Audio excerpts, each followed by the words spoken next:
Students, आज हम लोगों ने पढ़ना है स्विच स्टेटमेंट को।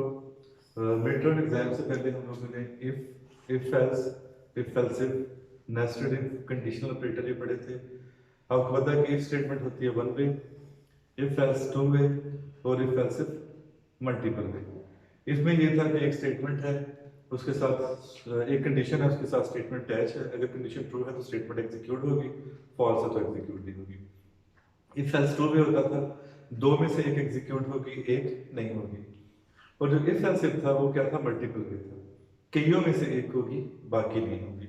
और फिर हमने नेस्टेड इफ पढ़ा। नेस्टेड इफ उस वक्त हम यूज करते हैं जब इस तरह से होता है कि आपने किसी एक स्टेटमेंट को एग्जीक्यूट करने के लिए मल्टीपल कंडीशंस को चेक करना होता है। उसके बाद हम लोगों ने कंडीशनल ऑपरेटर पढ़ा। जो कंडीशनल ऑपरेटर था उसमें यह था कि ये ऑल्टरनेटिव था इफ एल्स का, यानी टू वे था। आज हम लोगों ने जो है स्टेटमेंट पढ़नी है वो स्विच स्टेटमेंट है। स्विच बहुत इंपॉर्टेंट है, पेपर के पॉइंट ऑफ व्यू से इंपॉर्टेंट है। और स्विच स्टेटमेंट ऑल्टरनेटिव है किसका, इफ एल्स इफ का ऑल्टरनेटिव। इसका मतलब ये क्या है, ये मल्टीपल वे है, लेकिन ये इजी है, आसान है एज कम्पेयर टू किसके, इफ एल्स इफ के, क्योंकि इसमें मल्टीपल कंडीशंस नहीं आती लेकिन मल्टीपल केसेस होते हैं। तो मैं आपको इसका सिंटैक्स की तरह बताता हूँ कि इसका सिंटैक्स क्या है। सबसे पहले हम लिखेंगे स्विच। स्विच कीवर्ड है जो बता रहा है कि स्विच स्टेटमेंट स्टार्ट हो रही है, और फिर पैरेंथेसिस के अंदर क्या आएगी, एक्सप्रेशन आएगी। ये जो एक्सप्रेशन होगी ये आपको रिटर्न करेगी या कैरेक्टर कांस्टेंट या इंटीजर कांस्टेंट। यानी जब भी हम इस एक्सप्रेशन को वैल्यूएट करेंगे, या तो कैरेक्टर कांस्टेंट रिजल्ट आएगा या इंटीजर कांस्टेंट आएगा। कैरेक्टर आपको पता है एक सिंगल कैरेक्टर होता है, और इंटीजर आप 1 2 3 कोई भी। अब जो रिजल्ट यहां से रिटर्न होगा ना, उसको आपने इस केस कीवर्ड है जो लिखना है, ये वैल्यू 1 जो लिखी हुई है इसके साथ उसको क्या करेगा, कंपेयर करेगा। अगर इसका रिजल्ट और ये वैल्यू 1 मैच कर जाती है तो ये वाली स्टेटमेंट एग्जीक्यूट होगी और ब्रेक स्टेटमेंट कंट्रोल को बाहर निकाल देगी।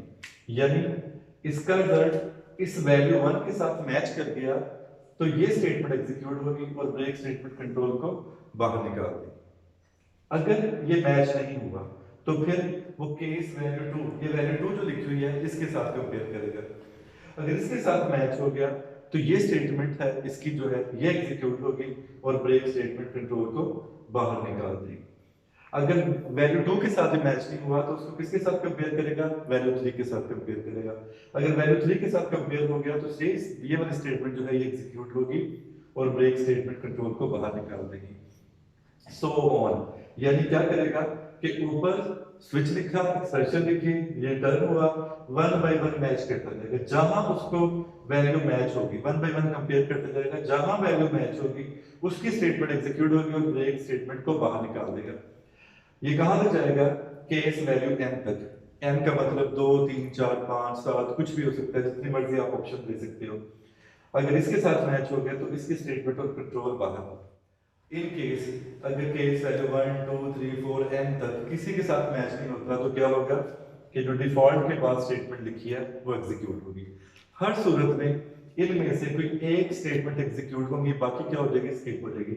जिसके साथ मैच करेगा वो वाली स्टेटमेंट एग्जीक्यूट हो जाएगी और बाकी क्या हो जाएगी, स्किप हो जाएगी। डिफॉल्ट का इस्तेमाल ऑप्शनल है। डिफॉल्ट हम इसकी पोजीशन भी जो है वो फिक्स नहीं है। आप पहले केस से पहले भी डिफॉल्ट को लिख सकते हो और आखिरी वाले केस के बाद भी लिख सकते हो। डिफॉल्ट के बाद में स्टेटमेंट जो होगी वो क्या होगी, वो उस सूरत एग्जीक्यूट होगी जब किसी के साथ मैच नहीं करेगा। ये केस हर एक के साथ केस कीवर्ड आना ही है, ठीक है। ये जो वैल्यू 1 लिखी है, ये वैल्यू 2 लिखी है, ये क्या होगा, या कोई कैरेक्टर कांस्टेंट होगा या इंटीजर कांस्टेंट होगा। क्योंकि जो यहां से रिटर्न होनी है ना एक्सप्रेशन, वो भी क्या होनी है, या कैरेक्टर कांस्टेंट होनी है या इंटीजर कांस्टेंट होनी है। अगर कैरेक्टर कांस्टेंट है तो उसको सिंगल कोट में लिखना है, और अगर वो इंटीजर कांस्टेंट है तो उसको विदाउट कोट लिखना है। आपको पता है कि कैरेक्टर कांस्टेंट हमेशा किसमें लिखा जाता है, सिंगल कोट में लिखा जाता है। तो दोबारा बता देता हूं कि जो कैरेक्टर कांस्टेंट है वो किस में लिखा जाएगा, सिंगल कोट में, और जो इंटीजर कांस्टेंट है विदाउट एनी कोट लिखा जाएगा।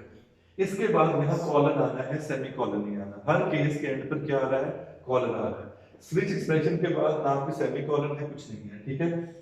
ये इसका सिंटैक्स है जो मैंने आपको एक्सप्लेन कर दिया है।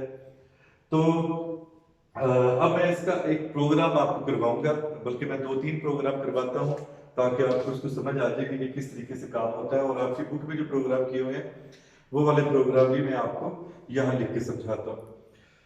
तो दोबारा सुने जी कि स्विच स्टेटमेंट क्या है। स्विच स्टेटमेंट सिलेक्शन में जो हम पढ़ते हैं कि कंडीशन के बेस के ऊपर स्टेटमेंट एग्जीक्यूट होती है, उसका स्ट्रक्चर है, और ये ऑल्टरनेटिव यूज होता है किसका, इफ एल्स इफ के। ये मल्टीपल वे है, इसका मतलब कईयों में से एक एग्जीक्यूट होगी। टॉप पे स्विच कीवर्ड है और एक्सप्रेशन है, और वो क्या करेगा, वो एक्सप्रेशन रिटर्न होगी, उसको हम वैल्यूएट करेंगे। यहां से क्या रिटर्न होगा, या इंटीजर कांस्टेंट या कैरेक्टर कांस्टेंट, ठीक है। और उसकी वैल्यू इन डिफरेंट केसेस के साथ मैच करनी है, कंपेयर करनी है, जिसके साथ मैच होगा उसकी स्टेटमेंट एग्जीक्यूट होगी और ब्रेक स्टेटमेंट कंट्रोल को बाहर निकाल देगी। ये ब्रेक स्टेटमेंट का इस्तेमाल क्या है, अब जरा सुनिएगा गौर से।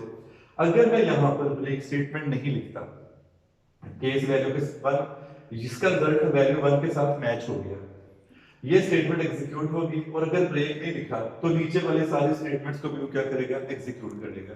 ब्रेक स्टेटमेंट सिंपल क्या करती है, कंट्रोल को स्विच के स्ट्रक्चर से बाहर निकाल देती है। तो हर हर केस जो होता है उसकी लास्ट स्टेटमेंट क्या होती है, ब्रेक होती है, ताकि उस केस के बाद वाली स्टेटमेंट्स एग्जीक्यूट ना हो।